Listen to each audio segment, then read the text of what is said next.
Partnerships for accelerated innovation and research. Pair program. Pair అంటే ఏంటి? నార్మల్గా linkage between two different people or any two different things.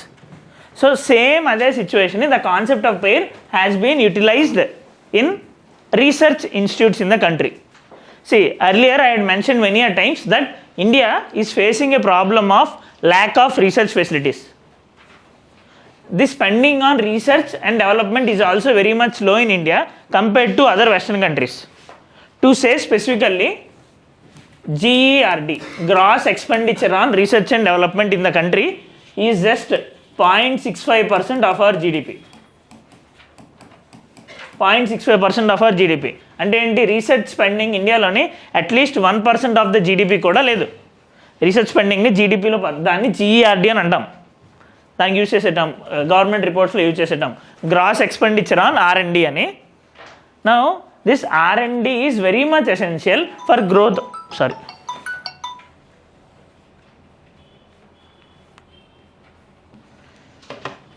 R&D is very much essential for growth of any country. Why? R&D helps in new innovations. Whenever there will be new innovations, there is scope for massive production in a very shorter time. Right? New investments, cost of production is baga taggutadi. Whenever there will be cost of production, there will be competitive advantage for Indian goods. Ante kada. So competitive advantage unnappudu export potential అనేది పెరుగుతుంది. Obviously Indian economy will grow faster, right? So all these points out to increasing expenditure on R&D. అంతే కదా. So increasing expenditure on R&D is very much essential.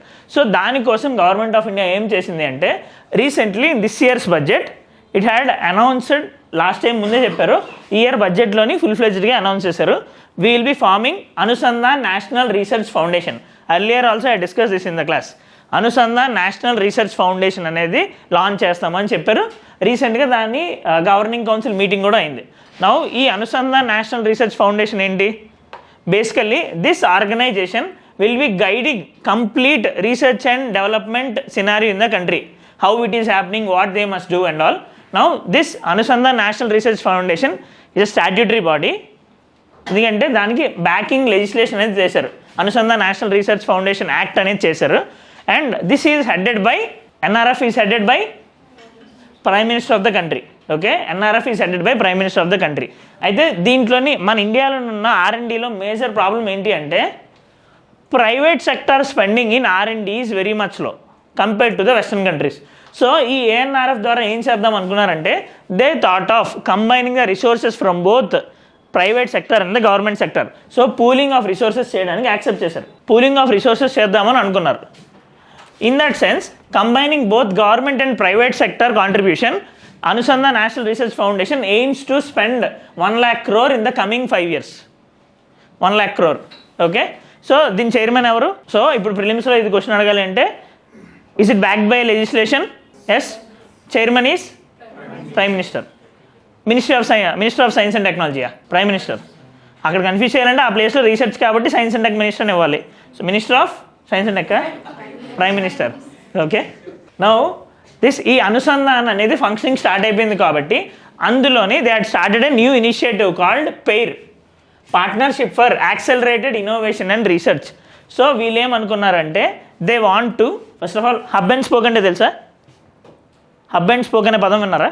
వినకపోతే ఇప్పుడు వినండి, ఆన్సర్స్లో ప్రతి ఆన్సర్స్లో రాయాలి. See this is called as hub. Spokes కదా ఇవి.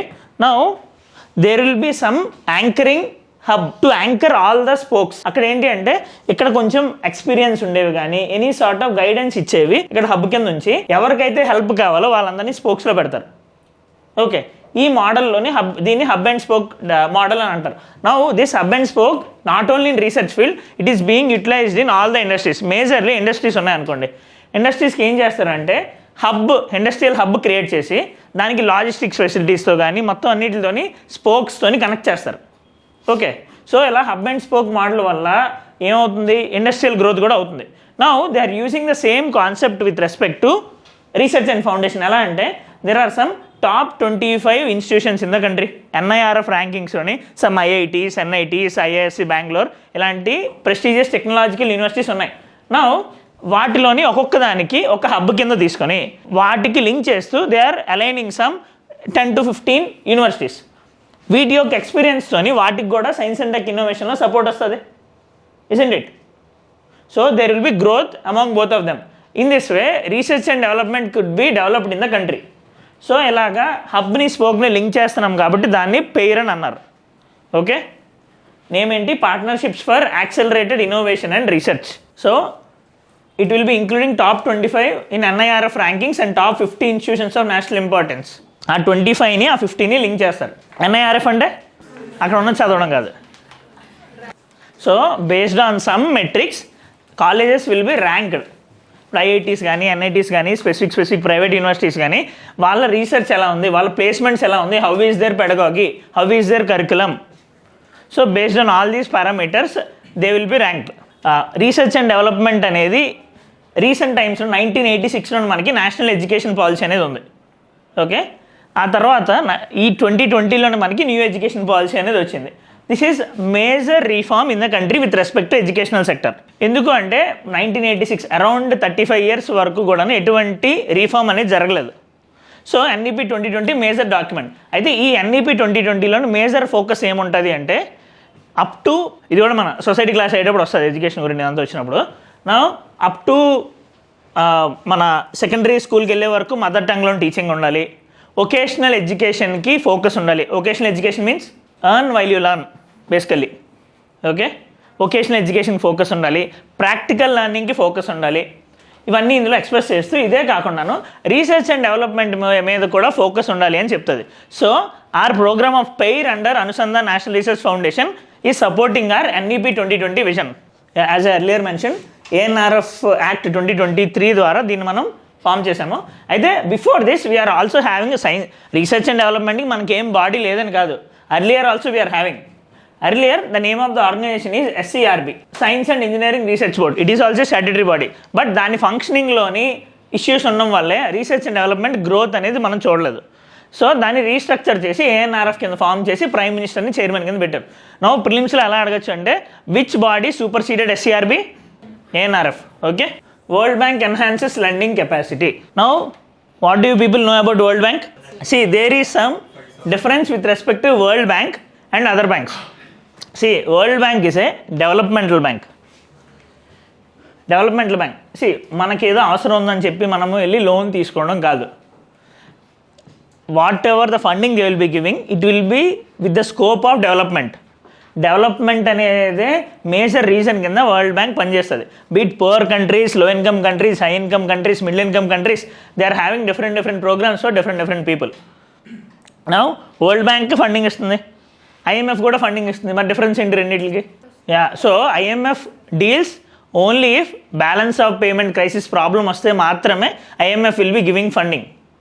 World bank doesn't care about this IMF crisis problem, this BOP crisis problem. BOP crisis అంటే Baahubali act చేసిన ప్రభాస్ ఈ సినిమా యాక్ట్ చేసేది అట్లా కాదు. What leads to balance of payment crisis అని నా ఉద్దేశం.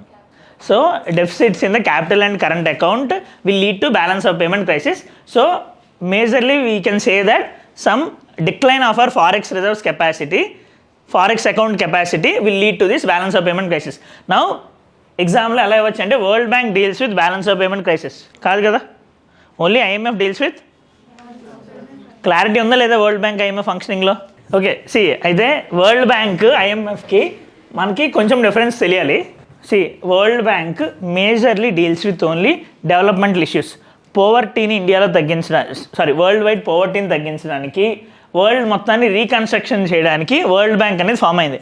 Now the common thing among both of these are both are together called as Bretton Woods twins. ఎందుకు ఈ రెండింటిని బ్రెటన్ వుడ్ ట్విన్స్ అంటారంటే after the end of World War 2 there were discussions among the country, among the world, how to reconstruct Europe, how to handle any sort of future scenarios with respect to financial sector. So in this scenario, a conference had happened in Bretton Woods, which is called as Bretton Woods Conference. దాని outcome కింద ఈ రెండు formation జరిగింది, world bank and IMF. Okay, now మేజర్గా world బ్యాంక్లోని only world బ్యాంకే కాదు, దాని కింద ఇంకొక 5 ఆర్గనైజేషన్స్ అనే ఉంటాయి. ఆ 5 ఆర్గనైజేషన్స్ కలిపి మనము వరల్డ్ బ్యాంక్ అంటాం, వరల్డ్ బ్యాంక్ గ్రూప్ అని అంటాం. ఓకే, నౌ ఈ వరల్డ్ బ్యాంక్ గ్రూప్లోని ఫస్ట్ 2 బాడీస్ని వరల్డ్ బ్యాంక్ అని అంటాం. ఏంటవి? IDRBI, IBRD. International bank for reconstruction and development, international bank for reconstruction and development, international development assistance. Okay, ఈ రెండింటి యొక్క మేజర్ ఫోకస్ ఏంటి అంటే మిడిల్ ఇన్కమ్ కంట్రీస్కి, లో ఇన్కమ్ కంట్రీస్కి, పువర్ కంట్రీస్కి లోన్స్ ప్రొవైడ్ చేయడం. ఓకే, ఇంకా ఇవి కాకుండా ఫర్దర్గా international financial corporation, multilateral investment guarantee agency, international centre for settlement of international disputes, investment disputes. So ఒక్కొక్క దానికి ఒక్కొక్క డొమైన్ వర్క్ ఉంది. మేజర్గా ఈ 2 లోన్స్ ప్రొవైడ్ చేస్తాయి. ఇది ఇంటర్నేషనల్ ఫైనాన్షియల్ కార్పొరేషన్ ప్రైవేట్ సెక్టార్స్కి లోన్స్ ప్రొవైడ్ చేస్తుంది. మల్టీలేటరల్ ఇన్వెస్ట్మెంట్ గ్యారంటీ ఏజెన్సీ మేజర్గా ఏం చేస్తుంది అంటే, if there is any sort of problem, political instability in any country, whether any companies will be interested to come and invest in that country. పాకిస్తాన్లోని Jammu and కాశ్మీర్లోని ఎవరైనా వచ్చి invest చేద్దాం అనుకుంటారా? Right. So if there is some sort of political instability, జనరల్గా companies రావడానికి ఇబ్బంది పడతారు. అదే రీజన్ చెప్పారు లాస్ట్ 5 years ఆంధ్రాలో ఇన్వెస్ట్మెంట్ రావడానికి. అది రీజన్ చెప్పారు అంటున్నాను నేను, నా ఒపీనియన్ కాదు. ఓకే, సో అలాంటి సిచ్యువేషన్లోని but there is need for investments for growth. So అప్పుడు ఏం చేస్తుందంటే this mega multilateral investment guarantee agency will be acting as guarantor. మీరు రండి, ఒకవేళ మీ ఇన్కమ్కి ఏదైనా ప్రాబ్లం వస్తే మేము తిరిగిస్తాం మీకు, we will guarantee you some economic growth అని చెప్తుంది. సో దాని పని ఇండియా, ఈ మిగా యొక్క పని ఇన్వెస్ట్మెంట్కి గ్యారంటీ ఇవ్వడం. Last body International centre for settlement of investment Disputes. ఇక్కడ ఏంటి అంటే when there will be foreign companies coming to India or else any Indian companies going to other countries, obviously there will be some friction. ఇప్పుడు ఇండియాలోనే మనకి ఇప్పుడు చూసాం, లాస్ట్ టైం నేను చెప్పినప్పుడు Competition Commission of India cases ఉన్నాయి, గూగుల్ మీద కేసెస్ ఉన్నాయి, అమెజాన్ రిలయన్స్ మీద కేసెస్ ఉన్నాయని. సో ఆబ్వియస్లీ ఇవి ఇండియన్ కంపెనీస్ కాబట్టి మనం మన కోర్ట్స్ ద్వారా హ్యాండిల్ చేసాం. వాట్ ఇఫ్ జ్యూరిస్డిక్షన్ అనేది మారిపోద్ది if it is a foreign company. So అలాంటి వాటిని కూడా హ్యాండిల్ చేయడానికి ఈ ఆర్గనైజేషన్ అనేది ఉంది, ఇన్వెస్ట్మెంట్ డిస్ప్యూట్స్ని హ్యాండిల్ చేయడానికి. Now the thing is that India is not part of this. India is part of all these 4 organisations. Okay, అక్కడ మేజర్ థింగ్ ఏంటి అంటే we doesn't want our sovereign powers of jurisdiction to be given to any other organisation. International disputes అయినా Geneva Convention ద్వారా through some other convention we can sort out. We don't want any other organisation like this. అది మన stance. ఇది about World Bank. So world Bank మేజర్గా developmental loans ఇస్తుంది. నా IMF balance of payment crisis కోసం మాత్రమే మేజర్గా డీల్ చేస్తుంది. And it also gives detailed reports with respect to macro economic stability across the world.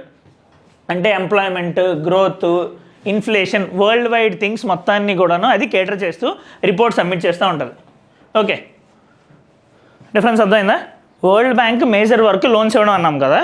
So world Bank తన యొక్క ప్రొసీజర్ని రీస్ట్రక్చర్ చేసుకుంది.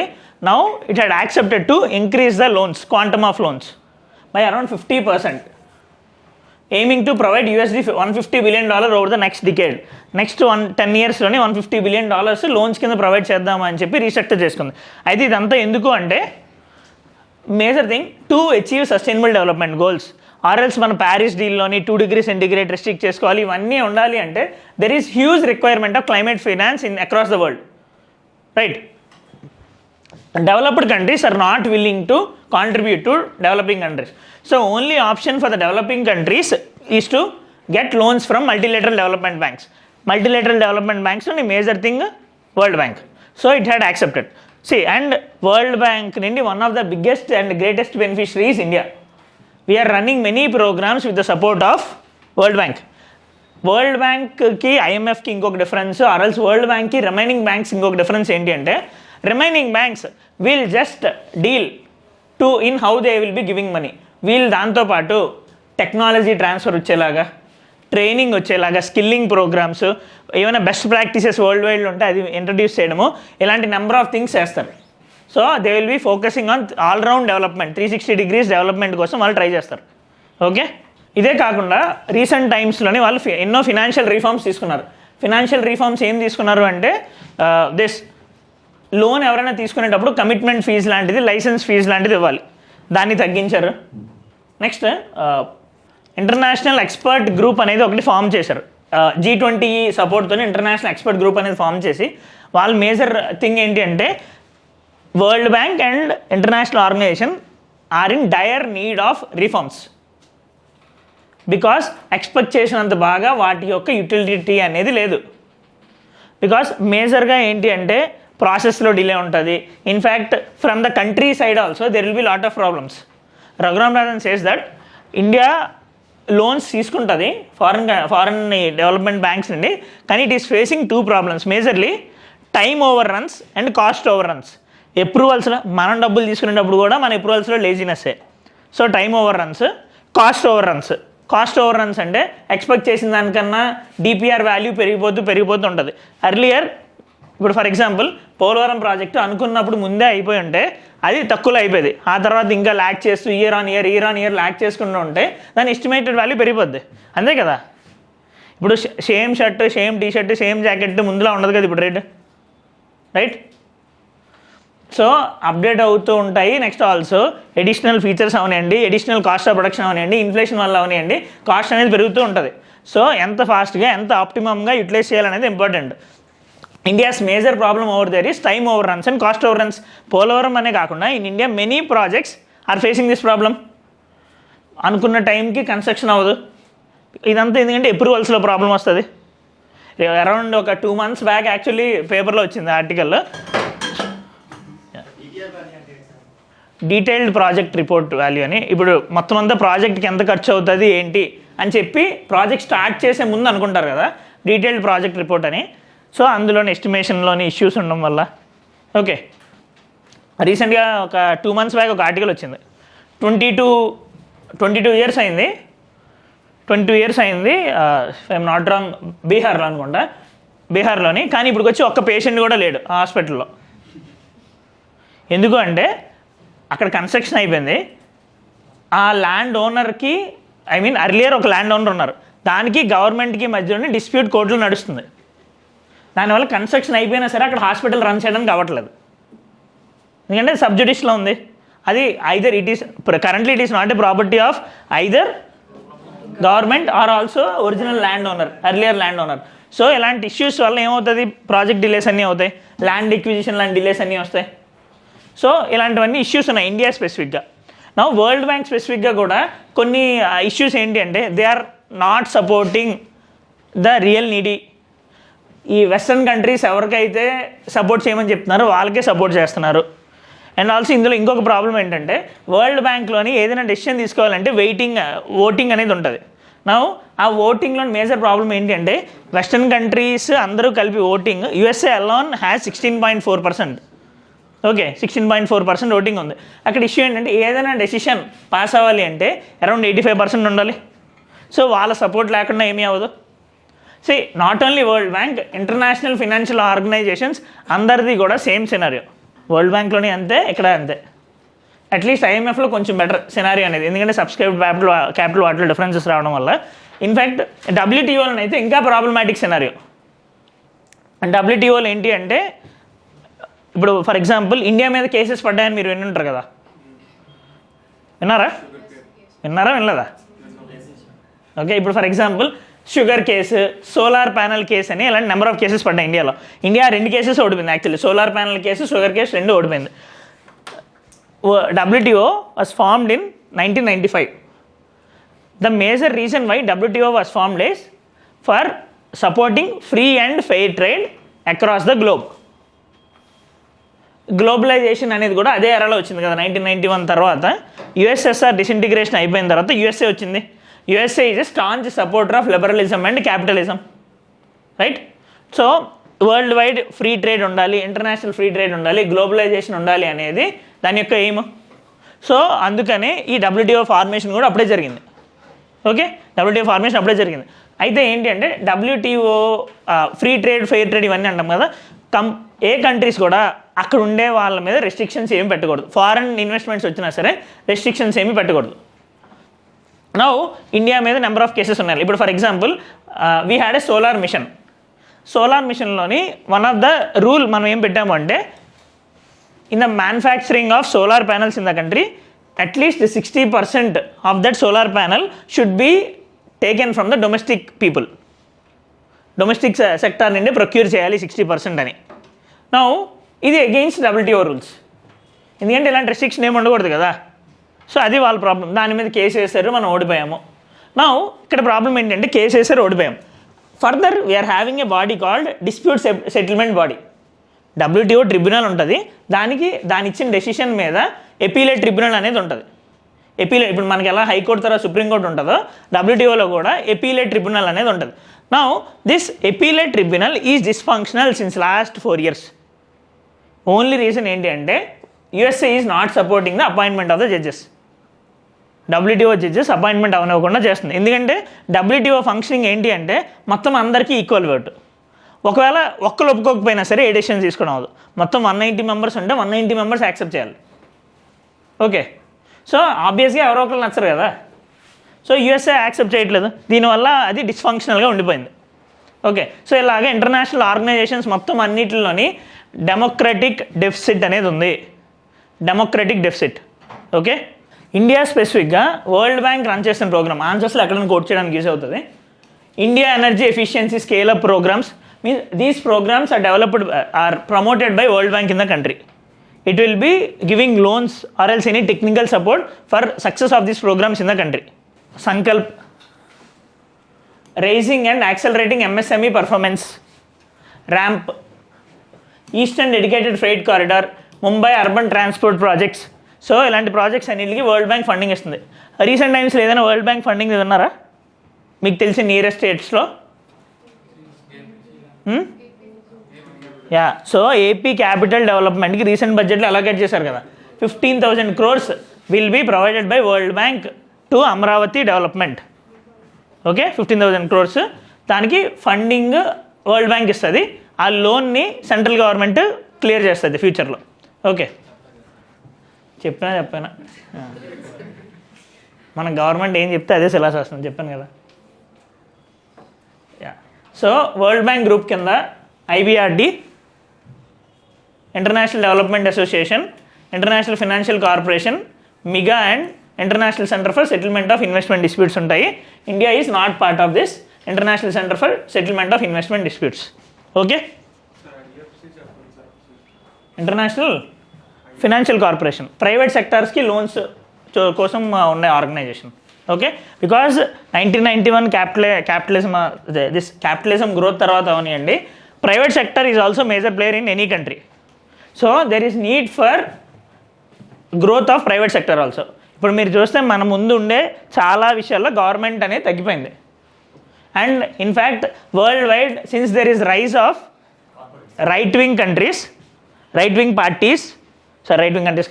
parties across the world, not only in India, worldwide there is rise of right. So right wing politics ఎప్పుడైతే పెరుగుతాయో obviously government's role will be reduced and corporate's role will be increased. Okay, they will be pro-capitalistic. అందుకు now obviously success of Trump is a major boost to right wing politics across the world. Okay, now మీరు already ట్విట్టర్లో అన్నింటిలో చూసుంటారు about డోగ్ విన్నారా? ఇది కూడా exam important actually. డైరెక్ట్గా ప్రిలిమ్స్లో రాదు కానీ ఎథిక్స్లోని ఎస్ఏలోని యూజ్ చేయడానికి బాగుంటుంది. DOGE means department of government efficiency అని చెప్పి ట్రంప్ లాంచ్ చేస్తున్నాడు. Elon Musk and Vivek Ramaswamy will be chairing it. Elon Musk తెలుసు కదా. ఎలాన్ మస్క్ ఇలాంటివి నేను మధ్యలో వీళ్ళ పేర్లు ఎందుకు తీసుకుంటానంటే మీకు ఎగ్జామ్లో అవసరం లేకపోయినా మీరు ఎథిక్స్లోని ఎస్ఏస్లోని వీటిని యూజ్ చేయాలి. Musk's story is not even a smaller story. మీరు ఎథిక్స్లోని ఎస్ఏలోని యూజ్ చేయడానికి చాలా బాగుంటాయి. మొత్తం పేపాల్ అనేది విన్నారు కదా, పేపాల్ విన్నారా? పేమెంట్స్ చేసేటప్పుడు పేపాల్ వస్తుంది కదా. ఈ PayPal original owner Musk. Okay, ఆ డౌన్ఫాల్ అయిపోయిన తర్వాత ఇంకా స్కోపే లేదనే వ్యక్తి ఇప్పుడు వరల్డ్ మొత్తాన్ని శాసించేంత రేంజ్కి వెళ్ళాడు, only with his perseverance and innovation. Okay, so ఇలాంటి ఎగ్జాంపుల్స్ మీరు ఎగ్జామ్లో కోట్ చేయాలి. నౌ వివేక్ రామస్వామి ఎవరు? ట్రంప్తో పాటు యాక్చువల్లీ వివేక్ రామస్వామి, మీకు యుఎస్ ఎలక్షన్స్ మొత్తం డిఫరెంట్ కదా. యుఎస్ ఎలక్షన్స్లోని 2 పార్టీస్ ఉంటాయి మేజర్గా, Democrats and Republicans. This Vivek Ramaswamy is also an Indian origin person thought of contesting as a Republican presidential candidate. అయితే ట్రంప్ మాన్యాలోని ఇతను పనిచేయదని తెలిసి అతను ఆబ్వియస్గా బ్యాక్అవుట్ అయిపోయాడు. So now is ready to work under Trump. Okay, అయితే ఈ వివేక్ రామస్వామిని అండ్ ఎలాన్ మస్క్ని కలిపి డిపార్ట్మెంట్లో మెంబర్స్ కింద చేశారు, డిపార్ట్మెంట్ ఆఫ్ గవర్నమెంట్ ఎఫిషియన్సీ. అయితే ఇక్కడ మేజర్గా ఏంటంటే ఆబ్వియస్లీ మనకు కొంచెం పెయిన్ఫుల్గా అనిపిస్తుంది వీళ్ళు చెప్పే రికమెండేషన్స్. వాళ్ళు ఏం చెప్తారంటే కంప్లీట్ గవర్నమెంట్ బ్యూరోక్రాట్స్ అందరూ వేస్ట్ ఇన్ ద సెన్స్ ఉండాల్సిన దానికన్నా ఓవర్ స్ట్రక్చర్డ్గా ఉంది. There is need for rationalisation. Major thing of this DOGE is to remove all the governmental bureaucracy.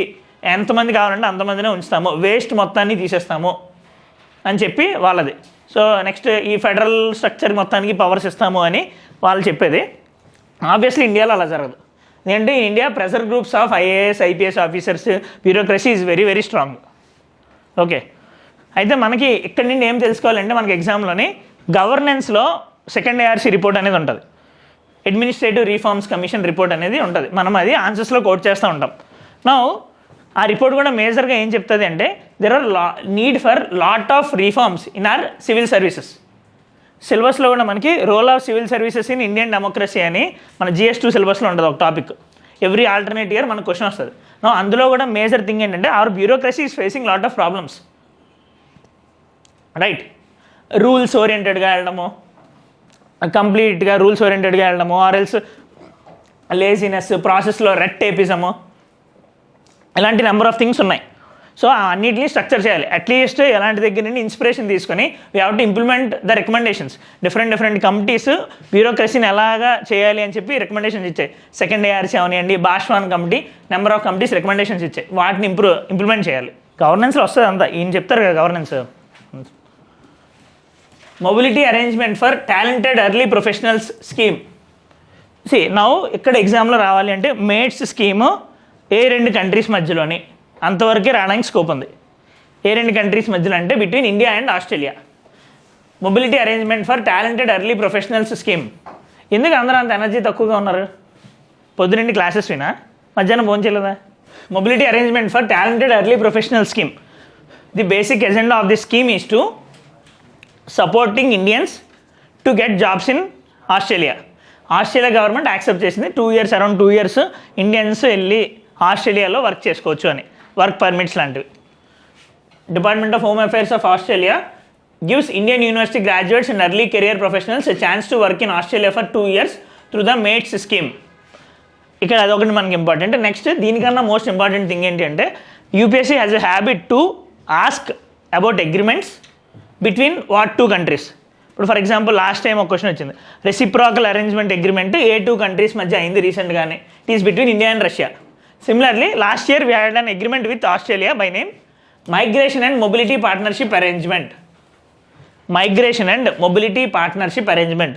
Major agenda of this Migration and Mobility Partnership Arrangement ఏంటి అంటే migration అవుతుంది కదా, illegal migration ఆపడానికి. ఏం జరిగినా అక్కడి నుండి ఎక్కడ పీపుల్, ఎక్కడి నుండి అక్కడ పీపుల్ వెళ్ళినా సరే అదంతా లీగల్గానే జరగాలి అని. ఓకే, సో 2-way మైగ్రేషన్ని రెగ్యులేట్ చేస్తూ ఇర్రెగ్యులర్ మైగ్రేషన్ని ఆపడానికి, ఇల్లీగల్ మైగ్రేషన్ ఆపడానికి మనం ఇది చేసుకున్నాం. నౌ దాంట్లో భాగంగా now India and Australia accepted for a new scheme called mobility arrangement for talented early professionals scheme. అయితే ఇక్కడ వాళ్ళు పెట్టిన కండిషన్ ఏంటి అంటే at least our nationals below 30 years ఉండాలి, ఐలెట్స్లోని 6 score కన్నా ఎక్కువ రావాలి. ఐలెట్స్ అంటే తెలుసు కదా, జిఆర్ఈ మ్యాట్ ఉంటాయి కదా, అట్లానే జీమాట్ ఉంటుంది, అట్లానే ఐలెట్స్ ఏంటి some sort of English proficiency test అనుకోండి ఫారిన్ కంట్రీస్కి వెళ్ళడానికి. నౌ ఇక్కడ ఏంటి అంటే ఎవరైనా గ్రాడ్యుయేట్స్ NIRF ర్యాంకింగ్లోని టాప్ 100 యూనివర్సిటీస్కి చెందిన వాళ్ళు ఉండాలి అని, ఒకళ్ళు ఈ స్కీమ్ కింద ఎలిజిబుల్ అవ్వాలి అంటే. Next this is very important. ఇప్పుడు దాకా చెప్పిన ఇంపార్టెంట్ కాదని కాదు, దాంతో పోలిస్తే important. Anti dumping duty on epichlorohydrin imports. Now tell me about anti dumping duty. Anti dumping duty ఏంటి? చైనా ఒకటేనా anti dumping duty?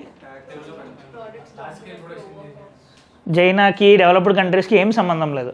Yeah, so మేజర్గా ఏంటి, see whenever we will be importing foreign countries goods from foreign countries, దాని మీద impose చేసే ట్యాక్స్ని ఏమంటారు? Customs. ఇండియాలో manufacture అయితే దాని మీద వేసేది ఎక్సైజ్ డ్యూటీ, ఫారిన్ కంట్రీస్ నుండి వచ్చే దాని మీద వేసేది కస్టమ్స్ డ్యూటీ. దాన్నే basic customs duty or peak rate duty అని అంటారు. Now it is obvious that ఏమైంది, ఇంపోర్ట్ డ్యూటీ యొక్క పేరు customs duty. Okay, now this basic customs duty అనేది ఇప్పుడు ఫర్ ఎగ్జాంపుల్ గోల్డ్ ఇంపోర్ట్ చేసుకుంటున్నాము, ఆర్ఎల్స్ ఎనీ ప్రోడక్ట్ ఇంపోర్ట్ చేసుకుంటున్నాము, దాని మీద వేసే ట్యాక్స్ అనుకోండి ఈ కస్టమ్స్ డ్యూటీ అనేది. Now the thing is that obviously there is a chance that same product which is available in India would be imported from foreign countries. Chance ఉందా లేదా? ఇప్పుడు ఫర్ ఎగ్జాంపుల్ మన దగ్గర టెక్స్టైల్స్ ఉన్నాయి, Vietnam నుండి మనం textiles import చేసుకుంటున్నాం. మన దగ్గర టాయ్స్ ఉన్నాయి, చైనా పీసులు ఇంపోర్ట్ చేసుకుంటాం, ఫోన్స్ అవనండి ఏదైనా సరే. Already the things which are available in the country we are importing from other countries. ఇక్కడ ప్రాబ్లం ఏంటంటే ఇంపోర్ట్ చేసుకుంటే ఇట్ ఈస్ ఓకే, WTO ప్రకారం కూడా free and fair trade is allowed and it is essential also. ఎందుకంటే ఇప్పుడు మన కంట్రీకి అవతల వాళ్ళు ఎలా వస్తారో మనం కూడా వేరే కంట్రీకి వెళ్ళొచ్చు కదా. So there is scope for huge market, expanse మార్కెట్కి మన ప్రొడక్ట్స్ రీచ్ అవ్వడానికి స్కోప్ అనేది ఉంది. Right or wrong? నా ఇక్కడ ప్రాబ్లం ఏమొస్తుంది అంటే some countries are using cheap tactics to capture the domestic markets of other countries. ఎలా అంటే for example take the case of China or else any country.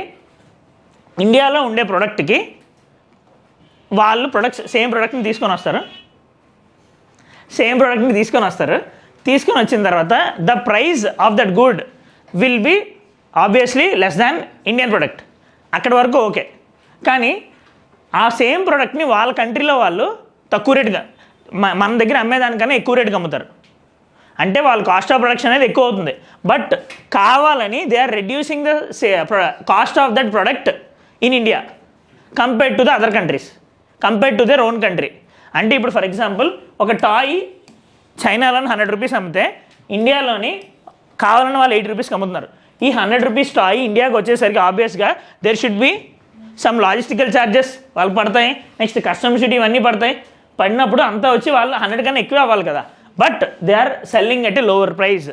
Only కారణం ఏంటంటే they want to capture Indian market players మొత్తాన్ని తుడిసేస్తే competition భరించలేక అప్పుడు they can sell their own products.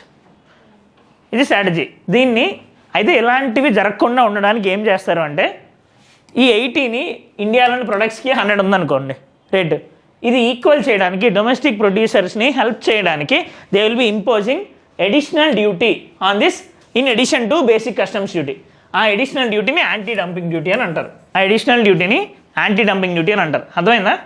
చెప్పండి, anti dumping duty ఏంటి? మీరే చైనా అని కాదు, ఫస్ట్ ఆఫ్ ఆల్ చైనా పక్కన పెట్టండి, ఏ కంట్రీ అయినా అది ఏ కంట్రీ చేసినా వస్తుంది. చైనా ఎక్కువ చేస్తుంది అంతే, చైనా అన్నింటిలో ఎక్కువ కాబట్టి ఎక్కువ చేస్తుంది. చెప్పండి. ఎస్, సో ఇండియాలోని వాళ్ళ కాస్ట్ ఆఫ్ ప్రొడక్షన్ కన్నా తక్కువకి చేస్తారు. Means even if they are in loss also they are doing this. So ఆ ఎఫెక్ట్ని నెగెట్ చేయడానికి government of India will be imposing this anti dumping duty. Similarly మనకి ఇంకొక 2 డ్యూటీస్ ఉంటాయి. ఇండియాలో నుండే ఒక అతను ఇంపోర్ట్ చేసుకుంటాడు, ఆబ్వియస్లీ ఇండియనే కదా ఇంపోర్ట్ చేసుకుంటాడు. సో ఆ ఇండియన్కి తక్కువ రేటుకి ఇస్తున్నారు చైనా వాళ్ళు. ఆ ఇండియన్కి వచ్చే రేటే పెరిగేలా చేసాం అనుకోండి, ఏమవుతుంది అప్పుడు? ఆ ఇండియన్ అది ఇంపోర్ట్ చేసుకోడు కదా, అంతే కదా. ఆర్ఎల్స్ అప్పుడు నెక్స్ట్ టైం ఏం చేస్తారు? సో ఎలాగో వాళ్ళు తగ్గించట్లేదు కదా అని చెప్పి వాళ్ళే ఇంక రేట్ పెంచేస్తారు. ఏదైనా సరే our goal is to help our domestic players. Okay, now similarly in addition to anti dumping duty 2 more duties కూడా ఉన్నాయి ఇంటర్నేషనల్ లెవెల్లో. ఏంటవి? Countervailing duty, safeguard duty. మీరు ఎందుకు చెప్పట్లేదు? కొత్త వాళ్ళకి అయితే ఇంకా అవ్వలేదు. కానీ అయితే నా కౌంటర్ వెయిలింగ్ డ్యూటీ ఏంటంటే same this is also anti dumping డ్యూటీలోనే మొత్తం అంతా ఫారిన్ ప్రొడక్ట్స్ మీద బేసిక్ కస్టమ్స్ డ్యూటీ దాటి అడిషనల్గా మనము ఒక ట్యాక్స్ వేస్తున్నాం. ఓకే, అయితే ఇక్కడ రీజన్ ఏంటంటే అక్కడ మనం రీజన్ ఏం చెప్పాం, foreign players are selling in India less than cost of production. Now here also foreign players will be selling their product at the price less than our domestic products. కాకపోతే దానికి reason ఏంటి అంటే వాళ్ళ కంట్రీస్లోని cost of production అనేది తక్కువ ఉండొచ్చు, or else that origin country might give some export subsidies to them. Because of that they are having some cost advantage, because of that they are able to sell their products in the country at a lower price. ఏమీ అంటే కావాలని తగ్గించడం ఏం కాదు, either because of their less cost of production. ఇప్పుడు for example వియత్నాంకి జెన్యూన్గానే textiles అనేది తక్కువ పడుతుంది, బంగ్లాదేశ్కి కూడా తక్కువ పడుతుంది. So either it might be due to less cost of production, are else that own country that foreign country is giving some export subsidies to them. So అంటే వాళ్ళకి అయిన ఖర్చులోని కొంత తగ్గిస్తున్నారు అనుకోండి, వాళ్ళు అది రిడక్షన్ ఇక్కడ చేస్తున్నారు. సో ఇలాంటప్పుడు కూడా బట్ ఇక్కడ లాస్ట్కి ఏమవుతుంది, ఇంపోర్ట్ అయిన గుడ్స్ మన డొమెస్టిక్ గుడ్స్ కన్నా తక్కువ ఉంటాయి కదా, ఆ domestic players will be at problem even now also. So ఈ ప్రాబ్లమ్ని హ్యాండిల్ చేయడానికి we will be imposing countervailing duty. Okay, now all these are allowed under WTO. ఎందుకంటే ఏదైనా సరే మన డొమెస్టిక్ మార్కెట్ని మనం కాపాడుకోవాలి కదా, డొమెస్టిక్ ప్లేయర్స్ని కాపాడుకోవాలి, రైట్? ప్రిడేటరీ ప్రైసింగ్ ఇది కాదు. ప్రిడేటరీ ప్రైసింగ్ అంటే ఆబ్వియస్గా ప్రిడేటరీ ప్రైసింగ్ అనొచ్చు, కాకపోతే అది ఫారిన్ కంట్రీస్ ఇన్వాల్వ్మెంట్ ఉండాల్సిన అవసరం లేదు. ప్రిడేటరీ ప్రైసింగ్ ఏంటి అంటే now for example what's your name? Shiva. Now Shiva and I, మీ పేరు? Vamshi. Okay, now all three of us are having different same product companies which will be manufacturing same products. Now వాళ్ళిద్దరినీ తొక్కేయాలని నేను కావాలని నాకు లాస్ అయినా సరే నేను చాలా తక్కువకి ఇస్తున్నాను, వాళ్ళని కిల్ చేసేయడానికి, వాళ్ళ ఇండస్ట్రీని కిల్ చేసేయడానికి నేను చేస్తున్నాను. ఇక్కడ ఈ ప్రిడేటరీ ప్రైసింగ్లో ఫారిన్ కంట్రీ ఏమి ఇన్వాల్వ్ అవ్వని రూల్ లేదు, రైట్? ఇప్పుడు డొమెస్టిక్ ప్లేయర్స్ అని చేస్తుంది, ఫారిన్ కంపెనీ వచ్చి ఇండియాలో చేయొచ్చు, ఏదైనా చేయొచ్చు. ఓకే, ఇది అందులో ఒక మోడల్ అనుకోండి, ప్రిడేటరీ ప్రైసింగ్లో ఒక మోడల్ అనుకోండి, యాంటీ డంపింగ్ లాంటిది. సో మేజర్గా ఏంటి అంటే మిగిలిన ప్లేయర్స్ని కిల్ చేసేయడానికి చేసేది, రైట్? ఇప్పుడు స్టార్టింగ్లో జియో ఇవన్నీ ఉన్నాయి కదా, అలాగా మళ్ళీ తగ్గిస్తామన్నారు, తగ్గించలేదు ఇంకా. Now another duty is safeguard duty. Now ఈ సేఫ్ గార్డ్ డ్యూటీ ఏంటి అంటే ఇక్కడ మనం దీనికి ఒక కండిషన్ దానికి ఒక కండిషన్ చూసాం కదా, సిమిలర్ కండిషన్ ఇక్కడ ఏంటి అంటే ప్రైజెస్తో సంబంధం లేకుండా if there is any sort of sudden surge in imports of a product, obviously ఒక ప్రొడక్ట్ సేమ్ ప్రొడక్ట్ యొక్క ఇంపోర్ట్స్ ఒకేసారి 10 గూడ్స్ ఉండేదానివి 100 గూడ్స్ అయిపోయి అనుకోండి, కాస్ట్ అనేది తగ్గిపోద్ది కదా, ఎందుకంటే డిమాండ్ తగ్గిపోద్ది కదా, సప్లై ఎక్కువ ఉంది, సప్లై ఉంది కాబట్టి ఆబ్వియస్గా ప్రైస్ అనేది తగ్గాలి, దీనివల్ల డొమెస్టిక్ ప్లేయర్స్కి మళ్ళీ ఇబ్బంది కదా. సో ఇంపోర్ట్స్ సర్జ్ అనే సిచ్యువేషన్ని హ్యాండిల్ చేయడానికి సేఫ్ గార్డ్ డ్యూటీ అనేది ఇంపోర్ట్ చేస్తారు. ఓకే, ఇప్పుడు సేఫ్ గార్డ్ డ్యూటీ ఇంపోర్ట్ చేస్తున్నారని చెప్పి ఇంపోర్ట్స్ తగ్గుతాయి కదా, సో అందుకని సో ఇంపోర్ట్ సర్జ్ని హ్యాండిల్ చేయడానికి సేఫ్ గార్డ్ డ్యూటీ, సబ్సిడీస్ని హ్యాండిల్ చేయడానికి countervailing duty, this sort of predatory ప్రైసింగ్ని హ్యాండిల్ చేయడానికి anti dumping duty. Acceptable? Okay, now the news is that on a product from China, India has imposed this anti-dumping duty. Name epichlorohydrin imports. This epichlorohydrin. ఈ ఎపిక్లోరోహైడ్రిన్ ఏంటి అంటే అడెసివ్స్లోని గ్లిజరాల్లోని వీటిలోని use చేసే thing. Now డొమెస్టిక్లో కూడా ఇది ఉంటుంది, కానీ వాళ్ళు చేసిన ప్రిడేటరీ ప్రాక్టీసెస్ వల్ల ఇండియాలోని డొమెస్టిక్ ప్లేయర్స్ ఇబ్బంది పడుతున్నారు. సో 5 years మనము యాంటీ డంపింగ్ డ్యూటీ దాని మీద వేయడానికి యాక్సెప్ట్ చేసింది. Now who will be recommending anti dumping duty? There is a directorate general of trade remedies. వీళ్ళు సజెస్ట్ చేస్తారు, వీళ్ళు సజెస్ట్ చేశాక డిపార్ట్మెంట్ ఆఫ్ రెవెన్యూ వాళ్ళ మీద ఇంపోజ్ చేస్తుంది. మినిమం 5 yearsకి ఇంపోజ్ చేయొచ్చు. 5 years అనేది సన్సెట్ క్లాస్. 5 years తర్వాత ఆటోమేటిక్గా అది ఎండ్ అయిపోతుంది. Again after 5 years they will be reviewing. ఇప్పటికీ కూడా if there is same scenario they can extend another 5 years. Okay, ఎవరు ఇంపోజ్ చేస్తారు? Directorate general of trade remedies. It is allowed under agreement on implementation of Article 6 of the GATT, General Agreement on Tariffs and Trade. Okay. Now, NISAR, NASA ISRO Synthetic Aperture Radar Satellite. So majorly ఏంటంటే it will B studying ఇండియాలోని కొన్ని things. Aperture basically అక్కడ camera లాంటిది అనుకోండి, okay, camera లాంటిది అనుకోండి, అది study చేస్తుంది. This will be placed in low earth orbit. లో ఎర్త్ ఆర్బిట్ అంటే ఏంటి? 400 లాస్ట్ టైం చెప్పాను కదా. సో అర్త్ అయితే 400 కిలోమీటర్స్ వరకు ఉండేదాన్ని లో ఎర్త్ ఆర్బిట్ అని అంటారు. Now this NISAR is going to be placed in low earth orbit and launch vehicle GSLV Mark II, geosynchronous satellite launch vehicle Mark II. Now మీకు PSLV, GSLV, SSLV ఇవి differences మీకు క్లాస్లో తెలుస్తుంది, science and technology regular క్లాసెస్లో తెలుస్తాయి అవి. So దీని యొక్క మేజర్ ఆబ్జెక్టివ్ ఏంటి? ఎందుకని మీకు ఏ మిషన్ అయినా ఇప్పుడు నుండి ఆర్ఎల్స్ ఏ మిషన్ అయినా న్యూస్లో ఉంది, దాని గురించి మీరు ఏం తెలుసుకోవాలంటే ఎవరు లాంచ్ చేస్తున్నారు, దేనికోసం లాంచ్ చేస్తున్నారు, దానికి ఏమైనా స్పెసిఫిక్ ఫీచర్స్ ఉన్నాయా, అది చేయడం వల్ల what would be the outcomes. For example last year they had asked a question on Chandrayaan 3, about Chandrayaan 3 in mains they had asked 15 marker about Chandrayaan 3 payloads. Next Chandrayaan 3 success అయితే what would be the achievements of any country, మనకి ఏం తెలుస్తుంది అని. అట్లానే మనకు తెలియదు. ఇప్పుడు for example Aditya L1 last time మనం డిస్కస్ చేసాం. ఆదిత్య L1 ఎవరు లాంచ్ చేస్తున్నారు, దాంట్లో ఉండే మేజర్ పేలోడ్స్ ఏంటి, దానివల్ల వచ్చే బెనిఫిట్స్ ఏంటి, అక్కడ ఆదిత్య స్పెసిఫిక్గా L1 అంటే ఏంటి. సిమిలర్లీ నిసార్ ఎవరు లాంచ్ చేస్తున్నారు, collaboration between NASA and ISRO. Okay, now it is being placed in low earth orbit and GSLV Mark II launch vehicle. దాని objective, it will map the entire globe every 12 days, offering consistent data on ecosystems, ice mass, vegetation, sea level rise, groundwater and natural hazards like earthquakes, tsunamis, volcanoes and landslides.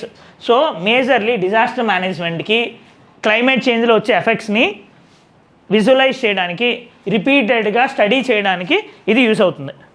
Okay, so synthetic aperture radar. So applications of Nisar, obviously any satellite ఏం చేస్తుంది, observe చేస్తుంది కదా. So ఏ satellite అయినా common thing comprehensive monitoring. It will be monitoring, any satellite will be monitoring. అది ఏ purpose కోసం తయారు చేశారో ఆ పర్పస్ అనేది మానిటర్ చేస్తూ ఉంటుంది. Here it will be monitoring the earth's surface moments. Next disaster mitigation, when it will be studying the seismic activities and all. ఏదైనా ఉంటే ఎర్లీ వార్నింగ్స్ ఇవ్వడానికి స్కోప్ ఉంటుంది కదా.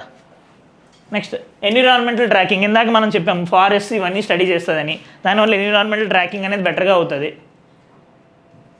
అర్బనైజేషన్కి నెక్స్ట్ ఇవన్నీ స్టడీ చేసేటప్పుడు we will be getting relative data, geospatial maps అన్నీ వస్తాయి, మనకి డేటా అనేది వస్తుంది. ఆ డేటా బేస్ చేసుకొని మనం డెసిషన్స్ అనేది తీసుకోవడానికి స్కోప్ ఉంటుంది. These are major utilities of this NISAR satellite. అదే నిసార్ శాటిలైట్ ఇంకా లాంచ్ అవ్వలేదు, we are planning to launch by 2025. Okay, next interstate council. Interstate council తెలుసా? తెలుసు కదా, స్టేట్స్ మధ్యలో అయ్యేది ఇంటర్స్టేట్ కౌన్సిల్, అంతే కదా. ఇంకా దాంట్లో ఏముంటుంది? నా అర్థం కాలే. కాదు యా, అంటే మేజర్లీ ఇంటర్స్టేట్ కౌన్సిల్ ఏంటి అంటే it is a council among all the states. Central government union government will also be part of it. State governments, states, central government మొత్తం అందరూ ఉంటారు అందులోని. మేజర్గా ఏదైనా మీటింగ్ ఎందుకు కావాలి? ఇష్యూని రిజాల్వ్ చేసుకోవడానికి, ఆర్ఎల్స్ డెవలప్మెంట్కి, ఏదైనా న్యూ పాలసీస్ ఏదైనా ఉన్నాయి దాని మీద అందరికీ బ్రీఫింగ్ ఇవ్వడానికి, అంతే కదా. There will be some agenda for anything. ఇప్పుడు స్టేట్స్ అన్నీ కలుస్తున్నాయంటే ఏదైనా కొత్త స్కీమ్స్ గురించి ఎక్స్ప్లెయిన్ చేయడానికి, ఆర్ఎల్స్ ఏదైనా గొడవలు ఉంటే దాన్ని సాల్వ్ చేసుకోవడానికే కదా. సో మీకే తెలిసిపోయింది ఇంటర్స్టేట్ కౌన్సిల్ ఆబ్జెక్టివ్స్, అంతే కదా. దేనికైనా ఆబ్జెక్టివ్స్ అవే ఉంటాయి. నా అయితే ఏంటంటే చాలా సంవత్సరాల తర్వాత ఇంటర్స్టేట్ కౌన్సిల్ మళ్ళీ ఫామ్ చేద్దామని అనుకుంటున్నారు.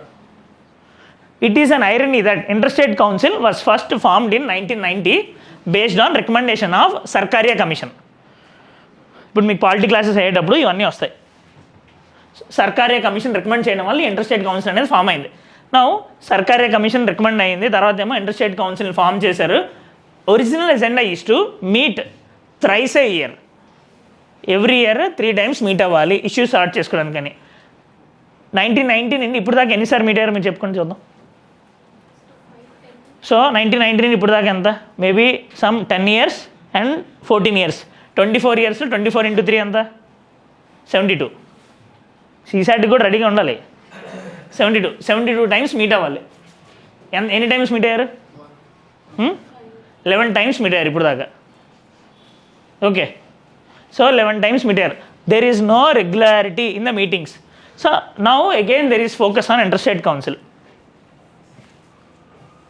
పిఎస్ఆర్ ఆప్షనల్ వాళ్ళకి ఇంటర్ స్టేట్ కౌన్సిల్ ఇంపార్టెంట్ రిలేటివ్గా, ఎందుకంటే ఇప్పుడు ఫామ్ అయింది.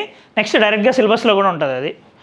నెక్స్ట్ మనకి ఫెడరలిజం GS2లోని సెకండ్ టాపిక్ ఫెడరలిజం గురించి ఉంటుంది. ఫెడరలిజం కింద కూడా ఇది 15 మార్కులు 10 మార్కులు రావడానికి స్కోప్ ఉంటుంది. The Indian government has recently reconstituted the inter state council after 2 years with the last reconstitution in 2022, appointing Prime Minister as the chairperson and underscoring a renewed commitment to center-state relations and cooperative federalism. What is federalism?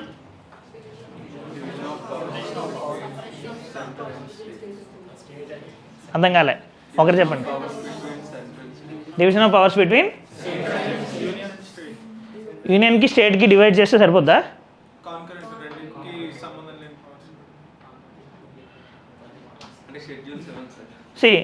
యూకేలోని there will be national government, there will be city governments, there will be division of powers.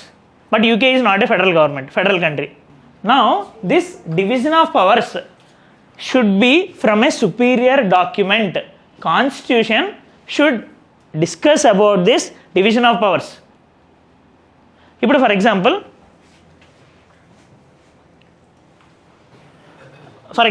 Two persons ఉన్నారు, ఇద్దరికి కొన్ని powers ఇచ్చారు. అయితే ఈ ఇద్దరికి powers, ఇద్దరు అన్నదమ్ములు ఉన్నారు ఇంట్లోనే, ఇద్దరికి పవర్స్ ఫాదర్ ఇచ్చారు. Then we can say as federal division of powers అయిందని. అట్లా కాకుండా పవర్స్ అన్నీ అన్నయ్య దగ్గర ఉండి అన్నయ్య తమ్ముడికి డెలిగేట్ చేశాడు పవర్స్. అంటే ఇతన్ని ఇచ్చాడు కాబట్టి ఫ్యూచర్లో కావాలంటే తీసేయచ్చు కదా. It is not federalism. ఇతను కొన్ని పని తగ్గించుకోవడానికి he had given some powers to his brother. Similarly here powers, there should be division of powers between the union government and the constituent units. But that division of power should be from a written constitution, should be coming from a written constitution. Written constitution divide చేస్తేనే దాన్ని federalism అని అంటాం. ఎందుకంటే ఇప్పుడు ఈ constitution నుండి ఇద్దరికి powers వచ్చినట్టు కదా. అలా కాదంటే ఏమవుతుంది, ఓన్లీ ఇక్కడ సుపీరియర్ పర్సన్కి పవర్ ఉంది, అతను డెలిగేట్ చేశాడు అంటే అతను సుపీరియర్ అనేట్టు ఉంది. Now in this federal setup no one is superior, both are equal.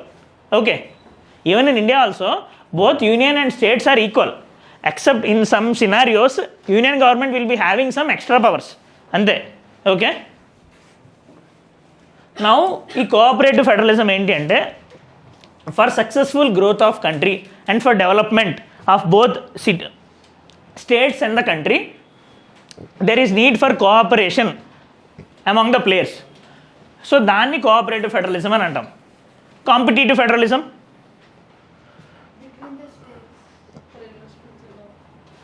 there should be some healthy competition. There should be some healthy competition among the states to attract investments. See, for example, we had a Kia car manufacturing unit in Anantapur of Andhra Pradesh. Okay, at that time there was competition from Gujarat, Maharashtra to attract that company, even from Tamil Nadu. Now that is an healthy competition for development. Okay, అది healthy competition for development. అట్లా కాకుండా some there will be always fightings between two, water disputes or else ఒకరి మీద ఒకరు కేసులు వేసుకుని ఇదన్నిటిని combative federalism అని అంటాం. కాంబాటివ్ ఆర్ కాన్ఫ్రంటేటివ్ ఫెడరలిజం అని అంటాం. ప్రిలిమ్స్లో అని అంటారు కానీ మెయిన్స్లో క్లియర్ కట్గా మనం మెన్షన్ చేయాల్సిందే confrontative federalism. Now this inter state council helps in this cooperative federalism. ఎట్లా కోఆపరేటివ్ ఫెడరలిజంకి ఇంటర్ స్టేట్ కౌన్సిల్ బెనిఫిట్ అవుతుంది? కోఆపరేటివ్ ఇంటర్ స్టేట్ కౌన్సిల్ ఏమవుతుంది, it is a meeting like this. నేను ప్రైమ్ మినిస్టర్ అయితే, మీరు చీఫ్ మినిస్టర్స్ అయితే, బాగుంది, మీరు చీఫ్ మినిస్టర్స్ అయితే డిస్కషన్స్ సార్ట్ అవుట్ చేసుకోవడానికి స్కోప్ ఉంటుంది. I will be giving my view, you will be giving your view to me. డెలిబరేషన్స్తోని there will be some success. At least ముందుతో పోలిస్తే ఇప్పుడు బెటర్ కదా.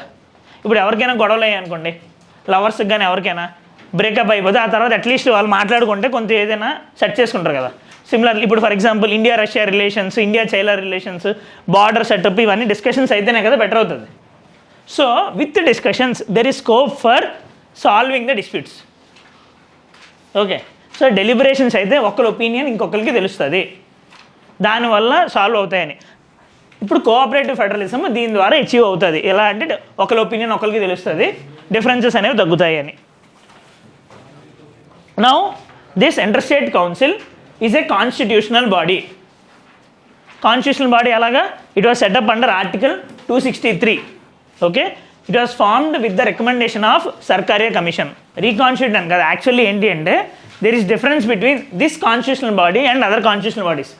All remaining constitutional bodies in the country are permanent bodies.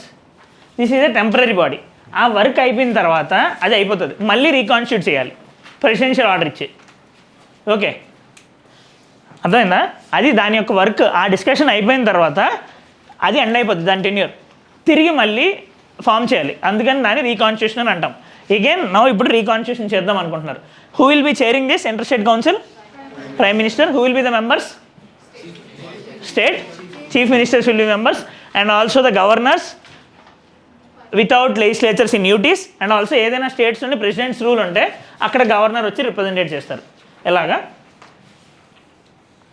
Now వీటిని మొత్తాన్ని handle చేయడానికి, meetings మొత్తాన్ని coordinate చేయడానికి స్టాండింగ్ కమిటీ అనేది సపరేట్గా ఫామ్ చేశారు. It will be headed by union home minister, standing committee. So this standing committee ఎప్పుడు discussions అవ్వాలి, ఎప్పుడు మీటింగ్స్ అవ్వాలి అనేది డిసైడ్ చేస్తుంది. This standing committee is headed by union home minister, and there is also separate secretariat to it. అంటే activities మొత్తాన్ని coordinate చేయడానికి office లాంటిది separate secretariat called interstate council secretariat. అయితే ఈ ఇంటర్స్టేట్ కౌన్సిల్లో డెలిబరేషన్స్ చేసుకోవడానికి అది ఇష్యూస్ అని. Similarly we are having another body similar to it called zonal councils. Interstate council is for whole country. We are having zonal councils also. Zonal councils ఏంటి అంటే India మొత్తాన్ని 5 Jones కింద డివైడ్ చేసేసి north ఈస్ట్కి separate zonal council ఉంది. State reorganisation act 1956 ద్వారా zonal councils అనేవి form అయ్యాయి. Northern council, southern council, central zonal council, western zonal council, eastern zonal council అనేది ఫార్మ్ అయ్యాయి. Each will be having their headquarters. దాని యొక్క chairperson home minister. Zonal కౌన్సిల్కి chairperson home minister. క్లాసెస్లో అవుతాయి maybe, ఇదంతా లక్ష్మీకాంత్లో కూడా ఉంటుంది. ఈ chairman home minister, vice chairman. ప్రతి జోనల్ కౌన్సిల్స్లో 4 or 5 స్టేట్స్ ఉంటాయి కదా, అందులో రొటేషన్లోని ఒక్కొక్కసారి ఒక్కొక్క చీఫ్ మినిస్టర్ వైస్ చైర్మన్ అవుతారు. ఓకే, జోనల్ కౌన్సిల్కి. నా అక్కడ కూడా సేమ్ వర్క్, ఇక్కడ కూడా సేమ్ వర్క్. డెలిబరేషన్స్ చేసుకోవడము, సిచ్యువేషన్స్, ఒకళ్ళనొకళ్ళ ఒపీనియన్ తెలుసుకోవడము. అయితే ఈ జోనల్ కౌన్సిల్ యొక్క సెక్రటేరియట్ కూడా దీంతో క్లబ్ చేసేసారు.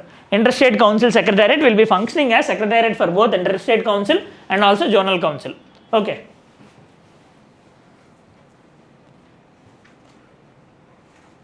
So zonal councils were formed under statutory bodies formed under State Reorganization Act 1956, and specifically for Northeastern region another Northeastern Council was formed under Northeastern Council Act 1972.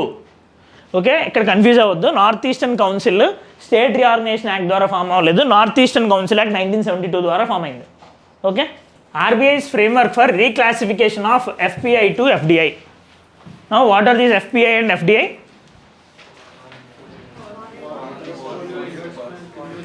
మళ్ళీ పేర్లే చెప్పండి. ఇప్పుడు రేపు ఎగ్జామ్లోని మెయిన్స్లోని వాట్ ఈజ్ ఎఫ్పిఐ అంటే foreign portfolio investment రాసి వదిలేస్తారా? ఇది కదా, what are the backing things of this FPIs and FDIs. దానివల్ల ఏమొస్తుంది ఇండియాకి? So they are sort of avenues for investments from foreign countries to India. Since globalisation 1991 అయిన తర్వాత borders of all the countries had become porous. There was interconnectedness in economic sphere, social sphere, technical sphere among all the countries. In this scenario, there is high chance that countries will be integrating among themselves with respect to funding and economic cases. So ఆ సినారియోలో ఏమైంది అంటే FDIs, FPIs అనేవి form అయ్యాయి. Since many years మనకి FDIs అనేవి ఉన్నాయి. ఆ తర్వాత 1991 తర్వాత ఎఫ్పిఐస్ అనేది ఇండియాలో అలో చేసాం. FPI means foreign portfolio investment, FDI means foreign direct investment. Now ఈ రెండింటికి డిఫరెన్స్ కింద మాట్లాడాలి అంటే, if in a company thumb rule ఏంటి అంటే, if A foreign entities investment in a specific company ఈ less than 10%, we call it as foreign portfolio investment. If it is greater than 10%, it is called as foreign direct investment. అయితే ఇదే కాదు, ఇంకా చాలా differences ఉన్నాయి. మేజర్గా ఏంటి అంటే, in foreign direct investment the consideration will not only be monetary terms, just ఏంటది ఇన్వెస్ట్మెంట్ చేసాము అని కాకుండా, FDI players who are investing in India will be looking over some ground realities. వాళ్ళు ఇక్కడ కంపెనీస్తోని టైఅప్ అయ్యి జాబ్స్ క్రియేషన్ చేస్తారు, technology transfer చేస్తారు, గ్రౌండ్లోని మ్యానుఫ్యాక్చరింగ్ బేస్ సెటప్ చేస్తారు. బట్ ఎఫ్పిఐస్ ఏంటంటే they will be just investing. They can, అందుకనే దాన్ని హాట్ మనీ అని అంటారు. They can go when ever they want. Okay, అది ఎఫ్పిఐకి ఎఫ్డిఐకి మధ్య డిఫరెన్స్. నౌ ఇక్కడ న్యూస్ ఏంటి అంటే, ఎఫ్పిఐస్ ఎఫ్డిఐ కింద ఎలా ట్రాన్స్ఫార్మ్ అవ్వచ్చు అని. మనం ఇందాక చెప్పిన థంబ్ రూల్ ప్రకారం ఏంటి, 10% కన్నా లోపు ఉంటే ఎఫ్పిఐ, 10% కన్నా ఎక్కువ ఉంటే ఎఫ్డిఐ కదా. Now if a foreign entity is increasing it share, ఒకసారి 10% కన్నా లోపు స్టార్ట్ అయ్యి తర్వాత ఎఫ్డిఐ 10% కన్నా ఎక్కువ అయితే అది ఎఫ్డిఐ అయిపోతుందా? సో అయిపోవాలి అని చెప్పి రూల్స్ ఇచ్చారు. ఓకే, అవ్వాలి అని చెప్పి రూల్స్ ఇచ్చారు. మేజర్ థింగ్ ఏంటి అంటే, any FPI investing about 10% of the total paid up equity has the option of divesting their holdings or reclassifying such holdings as FDI. So now they had given a chance to reclassify them as FDIs. FDI is the investment through capital instruments. Unlisted కంపెనీలోని invest చేయడం కానీ, or else listed కంపెనీలోని about 10% చేస్తే దాన్ని మనము FDI అని అంటాము. అయితే some restrictions are there. Reclassification is not permitted in sectors where FDI is restricted. Now FPIకి ఎఫ్డిఐకి ఇండియాలోని రూల్స్ అనేవి ఉన్నాయి. మేజర్గా 3 రూట్స్లోని ఎఫ్డిఐ అనేది ఇండియాలో అలౌడ్. ఎలా అంటే, completely government route. Okay, government route అంటే గవర్నమెంట్ అప్రూవల్ తీసుకొని రావాలి. ఇంకొకటి నాన్ గవర్నమెంటల్ రూట్, అంటే వాళ్ళు వచ్చి వాళ్ళు చేసేయచ్చు. ఓకే, ఇంకొక route up to some percent they can come on their own. If they are crossing another some percent, they must take the permission from Government of India. Okay, so automatic route, government route, automatic plus government route అని అంటారు. In automatic route 100% of FDI is allowed through automatic route. There is no requirement of any prior information to RBI.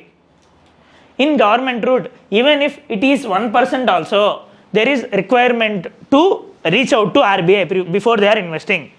And in this automatic route and government route ఎలా ఉంటుంది అంటే, take some defence sector 49% వరకు ఉందంటే automatic రూట్లో వెళ్ళొచ్చు, కానీ 49% దాటి వెళ్ళాలి అంటే గవర్నమెంట్ అప్రూవల్ ఉండాలి. ఇవి 3 different routes for FDI investment in the country. Okay, అయితే FDI is not allowed in some sectors in the economy. Gambling and బెట్టింగ్లోని, రియల్ ఎస్టేట్ బిజినెస్లోని, నిధి కంపెనీస్లోని ఈ FDIs are not allowed. So అక్కడ ఎఫ్డిఐ నాట్ అలౌడ్ కాబట్టి FPI conversion to FDI in the same sectors is also not allowed. Okay, మీ పేరు? Doubt ఏదైనా? అయితే ఎందుకు ఇదంతా కావాలి అంటే, అర్లియర్ ఆల్సో మనం ఎఫ్డిఐ పాలసీలో పాస్ట్లో ఇంకొక మాడిఫికేషన్ చేస్తాం. ఏంటి అంటే, post Covid there was assumption and also allegations that China is trying to overtake some of the Indian companies. అయితే దానికి మనం ఏం రెస్ట్రిక్షన్ పెట్టాము అంటే, ఎనీ సెక్టార్లోని ఎఫ్డిఐ ఓన్లీ చైనా ఒకటి పెడితే బాగోదు కదా. మనం ఏం చేసామంటే, ఇండియాతోని ల్యాండ్ బౌండరీ టచ్ అయ్యే ఎవరైనా సరే గవర్నమెంట్ అప్రూవల్ ద్వారానే తీసుకోవాలి. మర్జర్ కానీ, ఎక్విజిషన్ కానీ, టేక్ ఓవర్ కానీ ఏదైనా ఒక కంపెనీకి ఇంకొక ఫారిన్ కంపెనీ చేసుకోవాలి అంటే, any country which is bordering with India there is need for full permissions from the government. ఇంకా మిగిలిన వాళ్ళు ఎవరికి అంత కెపాసిటీ ఉంది, పాకిస్తాన్కి, బంగ్లాదేశ్కి, ఎవరికి? So obviously it is targeting China. Okay,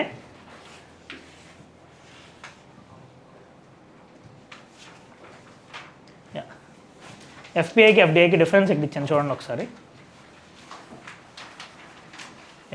this is important again.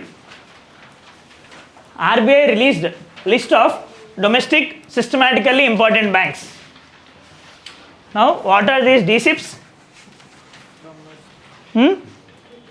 చెప్పండి అదే చెప్పండి పర్లేదు. Domestic systematically important banks.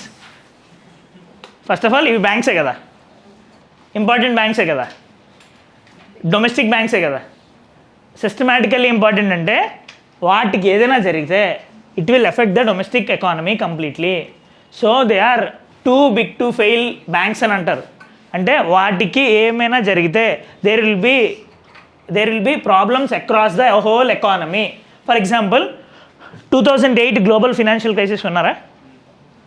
All that had happened due to problem with Lehman Brothers bank. Lehman Brothers అనే ఒక కంపెనీ ఉంటుంది, బ్యాంక్ ఉంటుంది. వాళ్ళు హౌసింగ్ లోన్స్ అనేవి ఇచ్చారు. అక్కడ ఎకానమీ సరిగ్గా లేకపోవడం వల్ల ఆ హౌసింగ్ లోన్స్ తిరిగి వాళ్ళకి రాలేదు. ఓకే, దానివల్ల ఏమైందంటే ఎన్పిఎస్ అన్నీ బాగా పెరిగిపోయాయి.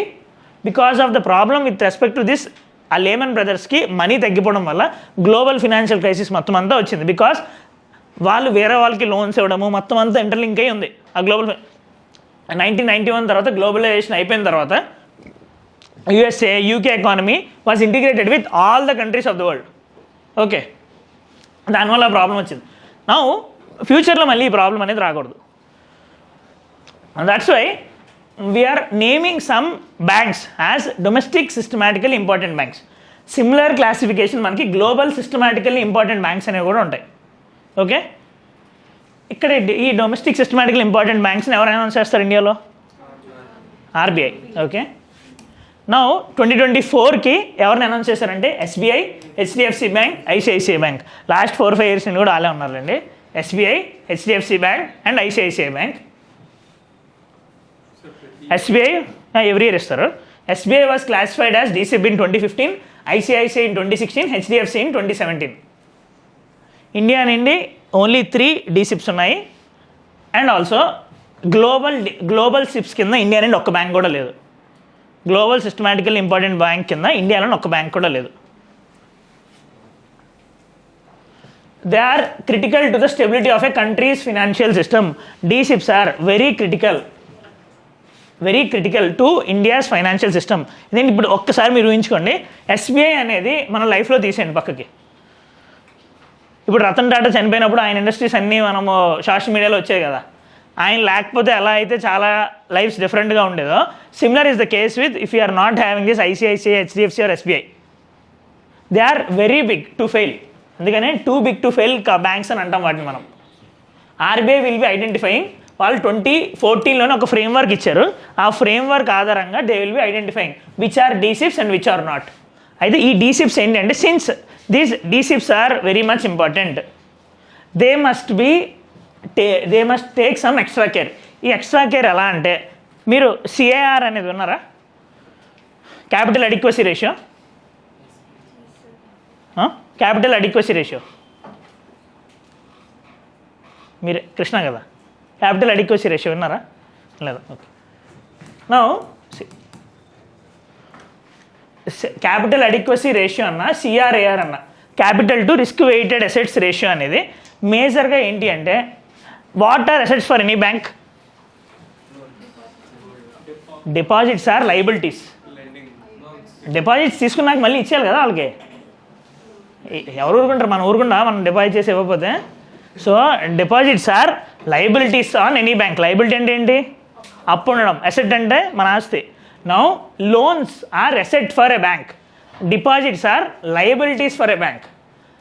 నౌ ఇప్పుడు ఫర్ ఎగ్జాంపుల్ నేను కృష్ణకి కొంత మనీ ఇచ్చాను. ఆబ్వియస్లీ అతను జెన్యూన్ పర్సన్. ఏదో కారణం వల్ల అతను నాకు మళ్ళీ తిరిగి ఇవ్వలేకపోవచ్చు కదా, రైట్? ఏదో కారణం వల్ల అతను నాకు తిరిగి ఇవ్వలేకపోవచ్చు. మరి ఒకేసారి నాకు మనీ రాకపోతే నేను ప్రాబ్లం అయిపోతాను కదా. మరి అప్పుడు ఏం చేయాలి నేను? సెక్యూరిటీ పెట్టుకోవచ్చు, కానీ సెక్యూరిటీని మానిటైజ్ చేయడానికి చాలా కష్టం కదా. సెక్యూరిటీని మానిటైజ్ చేయడానికి టైం పడుతుంది. అండ్ ఆల్సో ఆ సెక్యూరిటీ వాల్యూ ఫ్యూచర్లో ఎలా ఉంటుందో మనకు తెలియదు. ఫస్ట్ ఆఫ్ ఆల్ ఆ ప్రాబ్లం లేకుండా చూసుకుంటే బెటర్ కదా, అవునా కదా? సో అయితే ఇక్కడ ఏం చేస్తామంటే, మనం ఇచ్చిన లోన్స్ అన్నిటిలోని అసెట్స్ కదా, మనం ఇచ్చేదాన్ని లోన్స్ అసెట్స్ అంటారు కదా, ఆ అసెట్స్లోని రిస్కీ అసెట్స్ ఎన్నో మనం కౌంట్ చేస్తాం. ఇప్పుడు కృష్ణ అసెట్ అయితే రిస్కీ కాదు, ఆయన తిరిగి ఇచ్చేస్తాం. ఇప్పుడు రూపేష్కి ఇచ్చాను అనుకోండి, ఒక అతను తిరిగి ఇవ్వలేకపోయాడు అనుకోండి కారణం వల్ల, now it could be a risky asset. Okay, risk weighted asset అని అంటాం అది. సో ఇక్కడ ఏం చేస్తామంటే banks will be having some capital, banks will be having some resources with them, reserves with them. ఈ రిస్క్ వెయిటెడ్ అసెట్స్లోని కొంత పర్సంటేజ్ని వాళ్ళు పక్కకు పెట్టేసి ఉంచుతారు. ఒకవేళ ఫ్యూచర్లోని ఈ అసెట్స్కి ఏమైనా అయితే ఆ క్యాపిటల్ అప్పుడు హెల్ప్ చేస్తుంది అని. అర్థమైందా?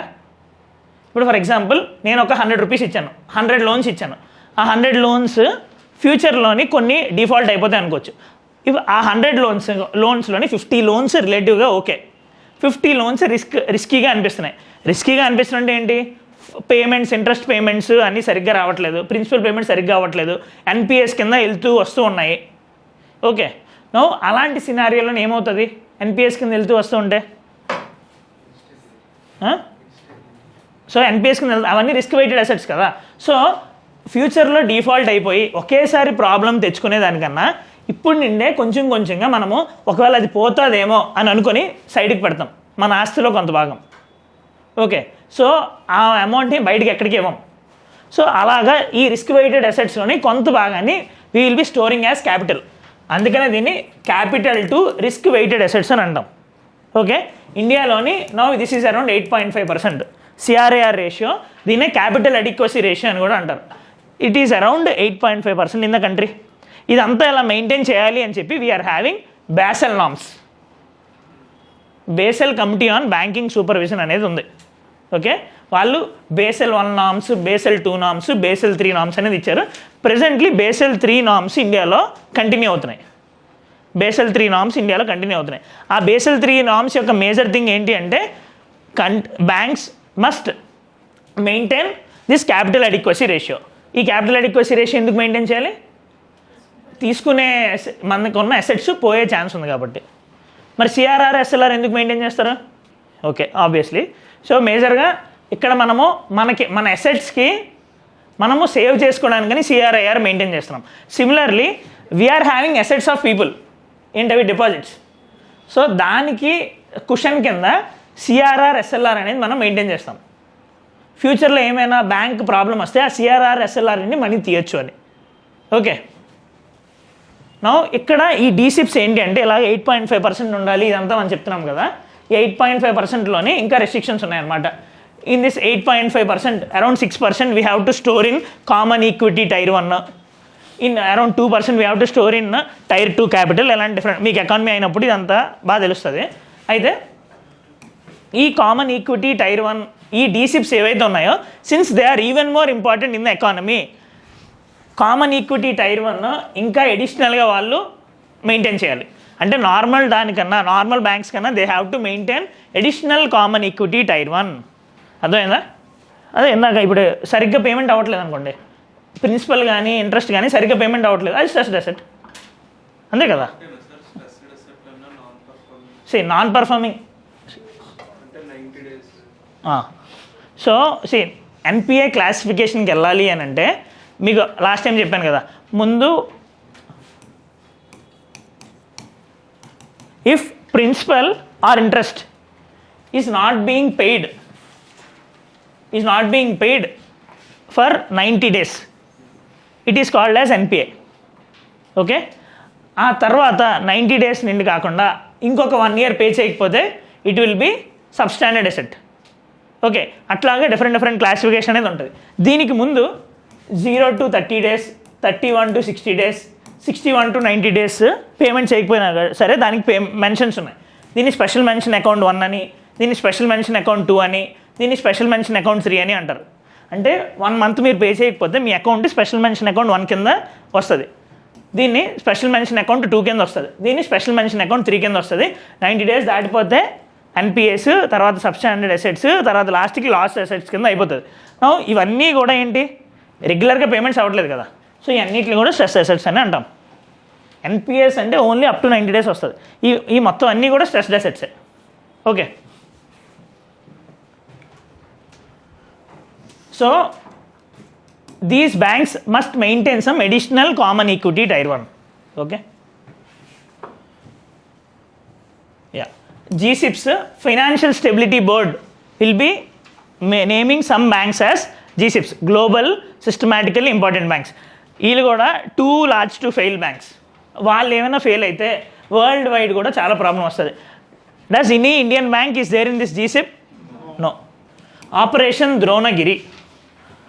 Operation Dronagiri is an operation by Ministry of Science and Technology. It is majorly related to geospatial technology. Geospatial technology అంటే ఏంటి? మీకు ఏమైనా తెలియకపోతే నేనేం చేయమన్నాను? వర్డ్స్ చూడాలి కదా. Geo spatial. Geo means spatial. Different space అంటే స్పేషియల్ అంటే స్పేస్ కాదమ్మా. సో ఇక్కడ ఏంటి అంటే ఇప్పుడు ఫర్ ఎగ్జాంపుల్ ఇప్పుడు మనం ఏదైనా స్పేస్ అండ్ టైం అని అంటాం కదా. ఏంటి స్పేస్ అండ్ టైం అంటే? Across space and time. Across space and time అంటే అక్కడ అక్రాస్ ద స్పేస్ అంటే డిఫరెంట్ ఏరియాస్లోని మన జాగ్రఫీ ఎలా ఉందంటే అది జియోస్పేషియల్. ఇప్పుడు ఫర్ ఎగ్జాంపుల్ ఏ ఫార్మ్స్ వేశారు, ఎక్కడెక్కడ ఏ పంటలు వేశారంటే జియోస్పేషియల్ మ్యాపింగ్ చేసాం అనుకోండి. శాటిలైట్స్ జియోస్పేషియల్ టెక్నాలజీ యూజ్ చేసి డిఫరెంట్ స్పేస్లోని ఏమేమి వేశారు, అర్త్ మీద డిఫరెంట్ స్పేసెస్లోని ఏమేమి పంటలు వేశారు అనేది మనం ఐడెంటిఫై చేయొచ్చు ఈ జియోస్పేషియల్ టెక్నాలజీ యూజ్ చేసుకుని. Now we had released geospatial policy recently. దాంట్లో భాగంగా we had launched this operation Dronagiri by ministry of science and technology.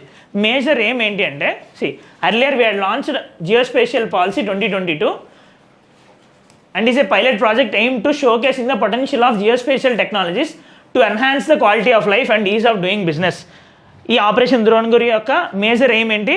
How this geospatial technology could help our life becomes easy, could help our businesses become great. Okay. So మేజర్గా అగ్రికల్చర్లోని, లైవ్లీహుడ్స్లోని, లాజిస్టిక్స్లోని, ట్రాన్స్పోర్టేషన్లోని ఈ geospatial data యొక్క utility ఎలా ఉంటుంది అనేది demonstrate చేస్తాము. They had selected some few states. This is managed by IIT Tirupati నవ Avishkar i hub foundation. మీరు IIT Tirupati నుండి వచ్చారా? అంత ఎక్సైట్ అయ్యారు యాక్చువల్లీ.